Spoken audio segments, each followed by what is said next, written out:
এক দিদি আর তার দুই ভাই মিলে সেই গ্রামেই তারা থাকতো। তাদের মাথার উপর থেকে তাদের বাবা মার হাতটা উঠে গেছিল।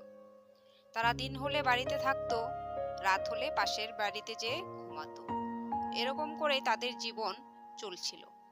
তারপর তার ২ নম্বর ভাই বাইরে যায় কাজের জন্য। কাজে যাওয়ার পর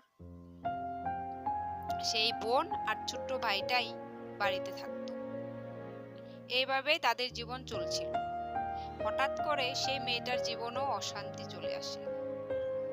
পাশের গ্রামের একটা হাবড়েন ছেলের সাথে তার বিয়ে দেওয়া হয়। যেহেতু তার কোনো আত্মীয় স্বজন সেই গ্রামে ছিল না, তার জন্য সমাজের মানুষ ধরে তাকে বিয়ে দেওয়া হয়। তখন সে তার ভাইকে নিয়ে শ্বশুর বাড়ি চলে যায়। অবশেষে কি হলো তার জীবনে?